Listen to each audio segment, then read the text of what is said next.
এই মুহূর্তে সরাসরি ছবি দেখতে পাচ্ছেন বীরভূম জেলা সভাধিপতি কাজল শেখের হাতে রূপোর তরোয়াল তুলে দেওয়া হচ্ছে। সরাসরি সেই ছবি দেখতে পাচ্ছেন নানুর বিধানসভার থুপসরা গ্রাম পঞ্চায়েতের কোর কমিটির সদস্যরা সভাধিপতির হাতে রূপোর তরোয়াল তুলে দিচ্ছেন।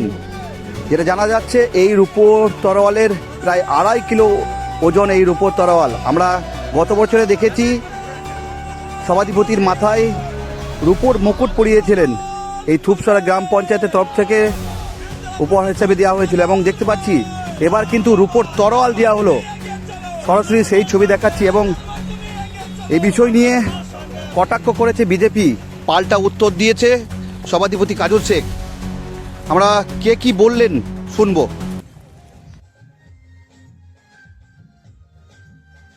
বললেন এখানকার মেলা কমিটি বা তৃণমূল কংগ্রেস কমিটি আপনাদের তরোয়াল তুলে দেবে ভোটের আগে, বিধানসভা নির্বাচন, তরোয়াল কি কাজে লাগবে?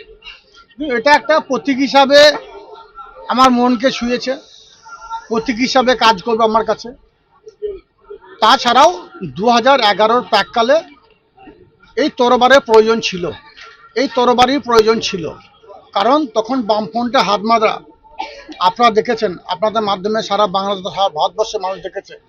নাউডের সুতপুরে গণহত্যা থেকে শুরু করে আরও আমার 18 জন সহযোদ্ধা সহকর্মীকে বাড়ি থেকে নিয়ে এসে নিষ্ঠুরভাবে নির্মমভাবে হত্যা করা হয়েছিল।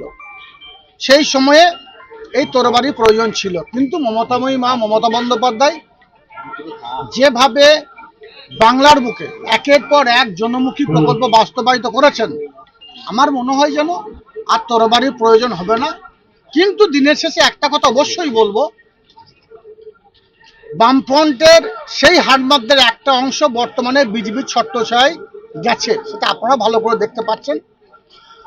তারা যদি বাংলায় পুনরায় সেই বাম শাসনের আমলের কাটাকাটি খুনোখুনি রাহাজানি কায়েম করতে চায়, তাহলে বাংলার মানুষ চুপ করে বসে থাকবে না। মমতা বন্দ্যোপাধ্যায়ের, অভিষেক বন্দ্যোপাধ্যায়ের সৈনিকেরা চুপ করে বসে থাকবে না। যে আন্দোলন করে সে জগদ্দল পাথরটাকে আমরা হাঁটিয়েছিলাম, সেভাবেই আমাদের আন্দোলন চলবে। আমরা হিন্দু মুসলমান, ভালোবাসার কোনো চিহ্ন আছে নেই। এক কথায় জেনে রাখবেন, ভালোবাসা যাকে ভালোবাসে তার কোনো নির্দিষ্ট সীমা থাকে না। তাকে একদম বলতে পারেন যে মনের ভিতর থেকে, গভীর থেকে তাকে ভালোবাসা যায়। সেখানে তাকে ভালোবেসে যে কোনো উপহার, প্রতীকী চিহ্ন দেওয়া যেতেই পারে।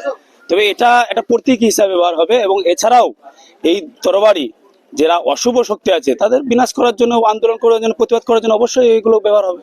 ব্যবহার হয়েছে বিগত দিনে। যারা পূর্বে দেখেছেন মহাপুরুষ, যারা সমাজে যারা আবির্ভাব হয়েছে, যারা সমাজে ভূমিষ্ঠ হয়েছে, বড় হয়েছে, বড় হওয়ার পরে সেই সমস্ত অশুভ শক্তির বিরুদ্ধে তারা গর্জে উঠেছে। আগামী দিনেও তিনি এই তরবারি প্রতীকী নিয়ে গর্জে উঠবেন, এবং আন্দোলনের মধ্যে তিনি তার পরিবারের 2 থেকে 3 জনকে সদস্যকে হারিয়েছেন। এই নানুরের মানুষ আন্দোলন করতে জানে, প্রতিবাদ করতে জানে। নানুরের আন্দোলন করতে গিয়ে 11 জন তত্ত্বাজা যুবক শহীদ হয়েছে, দলকে প্রতিষ্ঠিত করতে গিয়ে, দলকে প্রতিষ্ঠিত করতে গিয়ে। এছাড়াও আরো অন্যান্য নানু বিধানসভার 16 জন, যেখানে আপনারা শহীদ মঞ্চে তাদের নামগুলো দেখতে পাবেন, তাদেরকে সম্মান জানানো, তাদেরকে তাদের শহীদ মঞ্চতে তাদেরকে মাল্যদান করা, এই কাজ আমাদের সভাধিপতি বারবার করে এসেছেন। যে মানুষটা মানুষের পাশে দাঁড়িয়েছেন 2019 থেকে 20 সালে করোনা মহামারী কালে, কোনো নেতার খোঁজ খবর পাওয়া যায়নি। এই তৃণমূল কংগ্রেসের নেতা কাজল শেখ, যিনি মানুষের জন্য ফ্রি রেশন দোকান খুলেছিলেন, তিনি মানুষের কাছে প্রিয়। তিনি বীরভূমে বেতাজ বাদশা, তিনি গরিবদের রবিনহুড। তাকে ভালোবেসে তরবারি কেন, আরো অনেক কিছু দেওয়া যেতে পারে। তৃণমূলের যেটা কালচার, তৃণমূলের যেটা সংস্কৃতি, সেটা মানুষকে আতঙ্কিত করো, ভয় ভীতি দেখিয়ে সন্ত্রস্ত করো, আর তারপরে ভোট ফায়দা লোটো।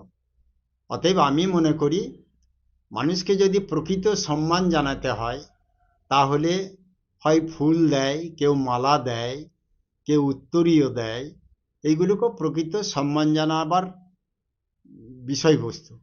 কিন্তু যারা অতি উৎসাহ নিয়ে রূপোর তরবারি দিয়েছে, আমি মনে করি যাই হোক, কাজলবাবুর আর কিছু হোক আর না হোক, যদি সত্যি পুরোটা রূপোর তরবারি হয়, সেটা একটা ভালো ধাতুর জিনিস উনি পেলেন, সেটা প্রয়োজনে বিক্রি করেও কিছু পয়সা উপার্জন হবেন। আর যদি যারা দিয়েছে, কি উদ্দেশ্যে দিয়েছে, কেন দিয়েছে, এটা তারা বলতে পারবে। আমি মনে করি এই তরবারি ঔরঙ্গজেব যখন শাসন করত, তখন এক হাতে তরবারি, এক হাতে কোরআন নিয়ে তিনি শাসন করেছিলেন। কাজলবাবু আবার সেই ঔরঙ্গজেবের পথ অনুসরণ করবেন কিনা আমার জানা নেই, যদি সেটা করে সেটাও হতে পারে, আবার যদি কেবলমাত্র এটা একটা প্রেজেন্টেশন বা একটা উপহার হিসাবে দেখেন সেটাও হতে পারে। কিন্তু আমি মনে করব তৃণমূলের মূল যেটা বিষয়, মানুষকে ভীতি সন্ত্রস্ত করে আতঙ্কিত করে ভোট নির্বাচনী বৈতরণী পার হতে হবে, এটাই তাদের লক্ষ্য, এটাই তাদের উদ্দেশ্য। আমি মনে করি ২৬ সালের নির্বাচনে ওইসব কোনো ফর্মুলা কাজ করবে না। বাংলার মানুষ সম্মুখে এগুলোকে রুখে দেবে এবং প্রতিরোধ করবে, আর সঠিকভাবে নির্বাচন হবে। আর সঠিকভাবে নির্বাচন হলে তৃণমূলের বিদায় হবে, বিজেপির আগমন হবে। দেখুন, বিজেপি বলতে বীরভূমে কিছু নেতাকর্মী বিজেপির আছে বলে আমি মনে করি না।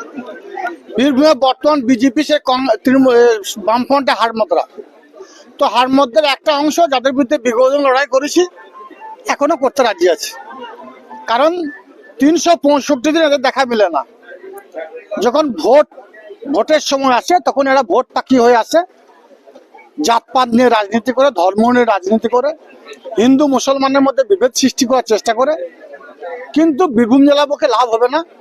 বীরভূম জেলার মানুষ মমতা বন্দ্যোপাধ্যায়, অভিষেক বন্দ্যোপাধ্যায়ের সঙ্গে আছে।